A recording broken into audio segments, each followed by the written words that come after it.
Everyone, welcome to practice session number 10th for our UPSC CSAT 2025 examination. In this particular set, we would be covering questions from mixed set. Just to give you an example, देखो, we are currently here. So we have covered these many sessions. ठीक है? What is next? 11th, 12th, going up to 20th. These will all be mixed set of questions including the most expected topics. ठीक है, आपको ये 20 sessions any how करने ही करने हैं. And talking about a timeline, this will be posted by 10th of May. By 10th of May आपके ये सारे सेशंस पोस्ट हो जाएंगे. Now the remaining 10 sessions topic wise, जैसे आप देख सकते हो, डेटा सफिशिएंसी 21st, एजिस्ट 22, number system 23rd, logical reasoning 24th, interest based question, mensuration based question, permutation combination based question, again number system part 2 is there. These 10 sessions will be from 11th May onwards and by 15th we'll try to wrap this up. तो ये कैसा रहेगा कि every day आपको 2 sessions मिलेंगे. तो keep your slots empty for these revision. Please understand we would be wrapping up our sessions by 15th of May so that you have ample amount of time to revise before your examination, that is on 25th.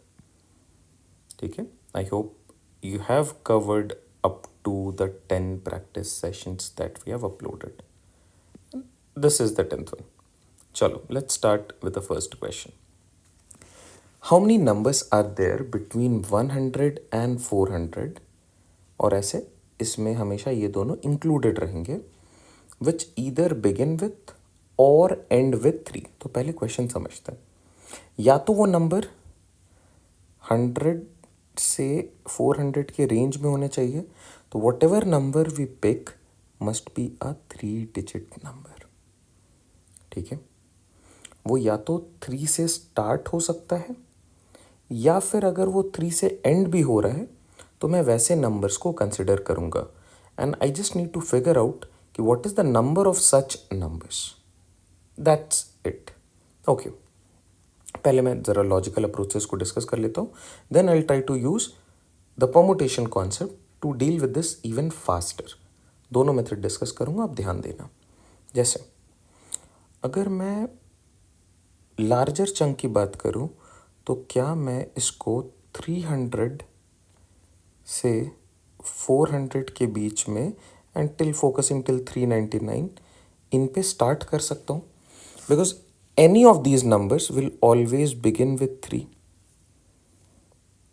और यहाँ पे आप कुछ भी रख दो, क्या फ़र्क पड़ता है. Even if it is 0 and this is 1 तो ये इंक्लूड होगा. क्या 302 इंक्लूड होगा? यस. क्या 303 इंक्लूड होगा? यस. क्या 333 इंक्लूड होगा? Yes. It lies in this range. क्या आप 303 को 2 बारी काउंट करोगे और 333 को 3 बारी काउंट करोगे? नो.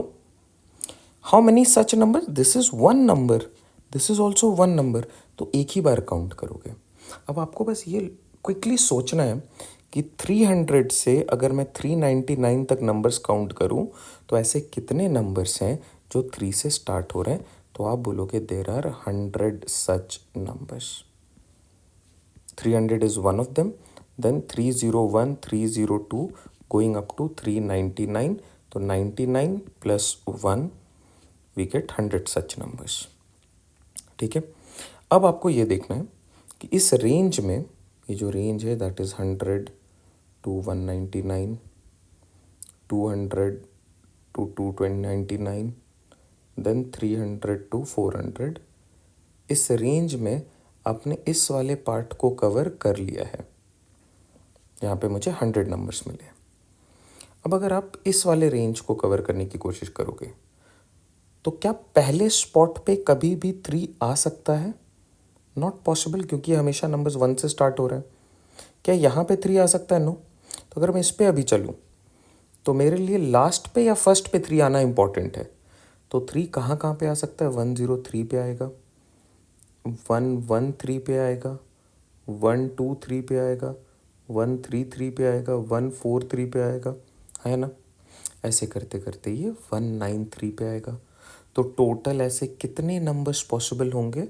तो आप बोलते हो if we start from 1 and then we keep 3 here, तो ऐसे 10 और नंबर्स पॉसिबल है। सिमिलरली 203, 213, 223, 233, ये सारे करते हुए 293 तक कितने again more numbers? So 10 more numbers. The correct answer is 120 such numbers are possible. ये देखो, ये लॉजिकल मेथड हो गया। अब ज़रा परमुटेशन के थ्रू इसको जल्दी सॉल्व करते हैं। अगेन परमुटेशन में मुझे रेंज पता है, we are looking at 100 to 400। इसको मैं 3 पार्ट्स में डिवाइड कर लेता हूँ for our easy calculation. First one is 100 to 199, 200 to 299 and then 300 to 400। Okay, आपको चाहिए क्या? The number should either begin with और एंड विथ 3। अगर आप इस सेट ऑफ नंबर्स की बात करो तो क्या कभी भी ये 1 के अलावा किसी और नंबर से स्टार्ट हो सकते हैं? No. So 1 is always placed here. तो किसी भी वैल्यू को अगर आपको एग्जैक्टली पता है कि यहाँ पे यही आएगा, तो this can be done in one way. ये परमुटेशन का तरीका है। ऑल्सो मुझे कैसे पॉसिबल नंबर्स चाहिए? मुझे वो सारे नंबर्स चाहिए जो लास्ट में जिसके 3 आ रहा हो। तो you exactly know the last digit is 3. So this can also be done in one way. But the middle chair, you can write here 0 or 1 or 2 or 3 or 4 or 5 going up to 9. So this can be filled in 10 ways. तो correct answer क्या आएगा? 1 into 10 into 1 which is 10 such numbers. अब इसी concept को use करके इसके लिए answer करो आप। 3 डिजिट के नंबर्स बनेंगे जो कि हमेशा 2 से स्टार्ट हो रहे हैं, तो this can be done in one way. हमेशा लास्ट में मुझे 3 चाहिए, ऐसे ही तो नंबर्स मुझे चाहिए विच इधर बिगिन विथ और एंड विथ 3। बिगिन हो नहीं सकता है बट एंड ज़रूर हो सकता है, तो this can also be done in one way. अब आप मुझे बताओ सेंटर पे कितने नंबर्स हो सकते हैं? तो 10 numbers are possible, 0 to 9। So this is again 1 into 10 into 1 which is 10 such numbers. Last वाले केस पे आते हैं। 3 अगर बिगिन हो रहा है, 3 से तो ये सारे बिगिन हो रहे हैं। अगर 3 से बिगिन हो रहे हैं, मैं ऐसे कितने नंबर्स बना सकता हूँ? मैं यहाँ पे अगर 5 रख दूँ तो भी ये काउंट होगा, यहाँ पे 3 रख दूँ तो भी काउंट होगा, यहाँ पे 2 रख दूँ तो भी काउंट होगा, यहाँ पे 6 रख दूँ तो भी काउंट होगा। ये सारे नंबर्स क्योंकि 3 से स्टार्ट हो रहे हैं, तो this is done in one way. And यहाँ पे मैं 10 वेज से इसे फिल कर सकता हूँ, इसे भी 10 वेज से फिल कर सकता हूँ। तो टोटल मेरे पास जो वेज बन रहे हैं वो है 1 into 10 into 10 which is 100 such numbers. ये मैंने चेयर कॉन्सेप्ट यूज़ करा है परमुटेशन का। अगर आपको परमुटेशन में प्रॉब्लम आ रही है, you just simply search for permutation. आपको यूपीएससी सीसैट 2024 कोर्स प्लेलिस्ट में आपको परमुटेशन पार्ट 1 एंड पार्ट 2 मिल जाएगा। सिर्फ पार्ट 1 आप कवर कर लो तो ऐसे क्वेश्चन आप बड़े आराम से फॉलो कर सकते हो। छोटा सा लेक्चर है, आप उसे कवर कर जाओ। 120 such numbers are possible. I hope this helps. चलो moving forward. A, B, C, D, E belong to 5 different cities. These cities are M, N, O, P, Q. Not necessarily in that order. ठीक है, 5 A, B, C, D could be 5 persons. They belong to 5 different cities.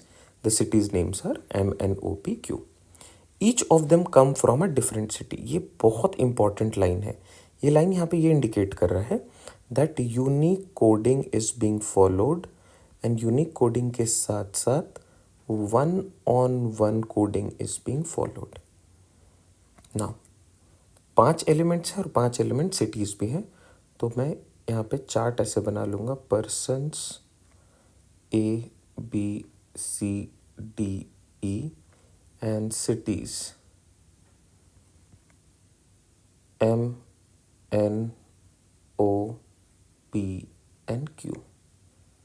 Now it is important to make grid.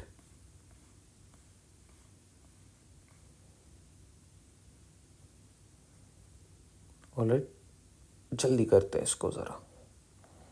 चलो, 1-on-1 coding है. तो अगर A मान लो N पे belong करता है तो A कहीं और बिलोंग नहीं करेगा.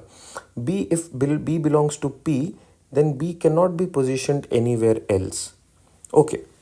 B and C do not belong to N. B and C do not belong to N. Cancelled out.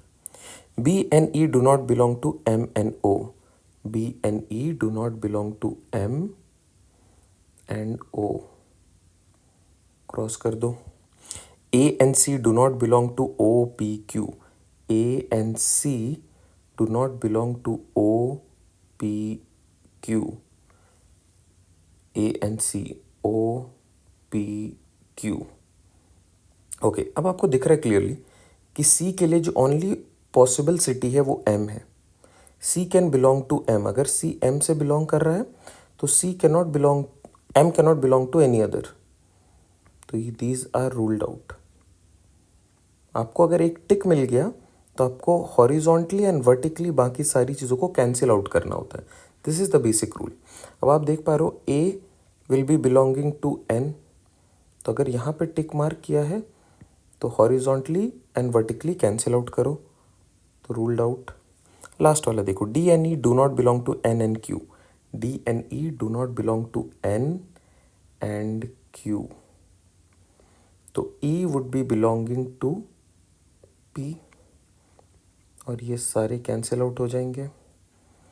Then B would be belonging to Q and D would be belonging to O. ये chart आपके सामने बन के ready हो गया है. This is part of analytical puzzle. Alright, which of the following statement is not correct? B belongs to P, B belongs to P, B belongs to Q, B belongs to P. This is not a correct statement. तो ये मेरे लिए answer हो जाएगा. Which of the following statement is not correct? B does not belong to P, B belongs to Q. तो ये गलत statement है. बाकी सारे आप चेक कर सकते हो. D belongs to O, D belongs to O, yes. A belongs to N, yes. C belongs to M, yes.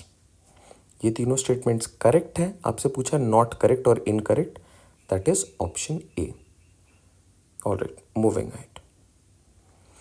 A person allows 10% discount for cash payment from the marked price of a motorcycle and still he makes a 10% gain. अब ज़रा समझते हैं. There are core elements of profit and loss. Cost price जो initial cost है, आप जिस भी price पे सेल कर देते हो वो सेलिंग प्राइस है. ठीक है. तो बीच में आप डिस्काउंट भी देते हो. तो ये जब आप डिस्काउंट लगाते हो, ये आप कभी भी कॉस्ट प्राइस पे लगा सकते हो क्या? सोच के बताओ. नेवर. बिकॉज अगर मुझे कोई चीज़ मैन्युफैक्चर करने में 10 रुपये लग रहे हैं और मैं इसको 2 रुपये ऑफ करके बेच दूँ, अगर डिस्काउंट दे दूँ इस 10 रुपये पे, तो मैं तो हमेशा लॉस में जाऊँगा. तो मैं हमेशा डिस्काउंट किस पे लगाता हूँ? मैं डिस्काउंट लगाता हूँ हमेशा मार्क्ड प्राइस पे, या मार्क्ड प्राइस को ही बहुत बारी लिस्टेड प्राइस भी बोला जाता है या फिर बहुत बार MRP बोला जाता है. तो discount is always calculated on और applied on marked price. And what is marked price? आप अपने कॉस्ट प्राइस को बढ़ा चढ़ा के बोलते हो या लिस्ट कर देते हो. मुझे लग रहा है 10 रुपये बनाने में एक पेंसिल को, बट मैं आपको बोलूँगा the cost price for this is 10. This I know, but what I will say the marked price of this is ₹100. मैंने 90 रुपीज़ से इंक्रीमेंट करके मार्कअप कर दिया. अब मैं इस वैल्यू पे डिस्काउंट दे सकता हूँ और इस वैल्यू पे डिस्काउंट देने के बाद भी मैं प्रॉफिट अर्न कर सकता हूँ. तो ये तो हो गया डिस्काउंट एंड ये वाली सारी चीज़ें. Also selling price in case of profit क्या होगा? अगर मुझे P% का प्रॉफिट हो रहा है तो सेलिंग प्राइस हो जाएगा 100 + P/100 into the cost price. जैसे मुझे मान लो 20% का प्रॉफिट हुआ, तो ये क्या हो जाएगा? 100 + 20, 120% ऑफ कॉस्ट प्राइस. 120% इज 120/100. वही लिखा है यहाँ पे। आप बताओ लॉस के केस में क्या फॉर्मूला होगा? अगर लॉस हो रहा है द लॉस के लिए selling price is equal to 100 minus L by 100 into the cost price, ये लॉस के केस में। Okay, from here can I say the cost price is equal to 100 plus 100 plus P into the selling price, ये भी हो सकता है। Alright, now अब जरा क्वेश्चन पे आते हैं। A person allows a discount of 10% for cash payment from the mark price and the mark price is 880। तो अगर 880 मेरे लिए MRP है, डिस्काउंट 10% का लगा है, 10% इस वैल्यू का क्या है? तो discount is 10% of this which is 88 rupees. तो 88 रुपीज़ इससे अगर आप सब्ट्रैक्ट करते हो तो यू गेट 792 रुपीज़। 792 रुपीज़ पे आप इसे सेल करते हो। जैसे आपने इसे 792 रुपीज़ पे सेल करा है, आप 10% का गेन भी कर रहे हो। तो चलो इस फॉर्मूले से कॉस्ट प्राइस कैलकुलेट करते हैं। Cost price is equal to 100 by 100 plus P. Profit percent कितने का हो रहा है, गेन परसेंट कितने का है, 10 का, तो 10 लिख दो, into the selling price. What is the selling price? 792। चलो इसे सिंप्लीफाई करते हैं, 100 by 110 into 792। Okay, 0 0 cancelled out. ये 11 का मल्टीपल है, कैसे चेक करना है? क्विकली, 7 प्लस 2 9 और बीच में 9, 0। Divisibility rule of 11, 7 times cancel out होता है, फिर 2 बचा, 22 2 times. The correct value for cost price is 720 rupees. Option B is our correct fit. I hope this helps. I hope आप इसे फॉलो कर पा रहे हैं। 3 क्वेश्चंस हो गए हैं। आप मुझे क्विकली बताओ अभी कमेंट करके कि आपके कितने करेक्ट हुए। चलो moving ahead. A question on the application of average. Average क्या है? The average of runs of a cricket player of 10 innings was 32। How many runs must he make in his next inning so as to increase his average of runs by 4? अब इसमें मैं shortcut use करने वाला हूँ। उससे पहले आपको basic method बता दूँ। बेसिक मेथड के साथ मैं आपको एडवांस मेथड भी डिस्कस करूँगा। ओके, बेसिक मेथड से भी पहले what is average? Average is sum upon number और number is equal to average into sum, और basically sum is equal to average into number. Average क्या होता है? Sum of observation upon number of observation. इसी formula को use करके ये formula भी डिराइव किया जा सकता है। Okay, the average of a runs off 11 innings was 32। तो एवरेज है 32, नंबर ऑफ इनिंग्स कितने हैं 10, तो सम क्या निकलेगा? Average into number. 32 इंटू 10 320। तो 320 रन्स उसने 10 इनिंग्स में स्कोर करे हैं। अब चलो दूसरे डेटा को इवेल्युएट करते हैं।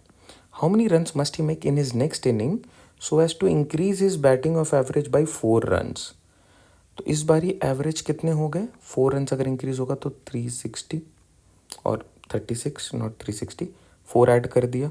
इनिशियल एवरेज क्या है? 32 प्लस 4 36। नंबर ऑफ इनिंग्स क्या हो जाएगा? 10 is the initial number of innings. Next inning की बात हो रही तो +1। तो इस बार टोटल 11 इनिंग्स में उसकी बैटिंग एवरेज हो गई है 36 की। तो नया सम क्या आ जाएगा? 36 into 11। What is 36 into 11? 36 36 396 396 runs. अब आपको क्लियरली दिख रहा है दैट इन 10 इनिंग्स उसने 320 रन्स बनाए हैं और 11 इनिंग्स में उसका रन हो गया 396। ये सडन इंक्रीज कितने का है? तो आप डिफरेंस लेके बोलोगे 396 माइनस 320 इज 76 रन्स एक्स्ट्रा। ये 76 रन्स एक्स्ट्रा इसने 11th इनिंग में बनाई है। 11th इनिंग में ही तो उसने एक्स्ट्रा कितने रन बनाए हैं, 76 रन, जिसकी वजह से उसका पूरा batting average of these 11 innings up to 11 innings वो 36 रन का हो गया, 4 रन से इंक्रीमेंट हो गया because of this 76 run scored in the next inning और द 11th इनिंग। ये बेसिक मेथड हो गया, ठीक है। अब इसका जो एडवांस मेथड है जिससे आइडियली आपको क्वेश्चन को सॉल्व करना चाहिए, और अगर आप भूल जा रहे हो तो ये बेसिक मेथड पे आ जाना, वो ये है, अगर इंक्रीमेंट हो रहा है वैल्यू तो it is always initial average plus something extra. तो runs scored in the 11th inning वो हमेशा इनिशियल एवरेज के बराबर होगा। मतलब अगर वो इनिशियल एवरेज जितना स्कोर कर लेता है तो एवरेज मेंटेन रह जाएगा। जैसे अभी एवरेज था 32, मान लो अगर इसने 11th इनिंग में भी 32 रन बनाए तो क्या एवरेज चेंज करेगा? नहीं करेगा। 11 इनिंग के बाद भी एवरेज 32 का रह जाएगा। 12th इनिंग में भी 32 रन बनाता है which is equal to the average, तो सेम ही रह जाएगा एवरेज।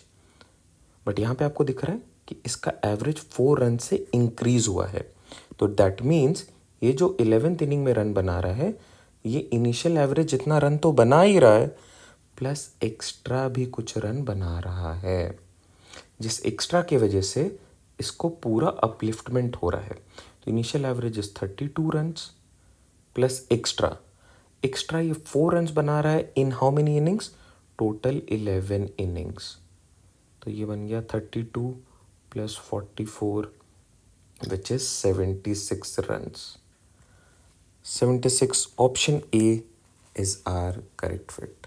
अब देखो ऐसे क्वेश्चन में जहाँ पे भी एडवांस मेथड लग सकता है उस केसेस में आपका जो सोल्यूशन है वो टिपिकली 10 to 15 सेकेंड का सोल्यूशन है, दैट्स इट। उससे ज़्यादा का ये सोल्यूशन है ही नहीं।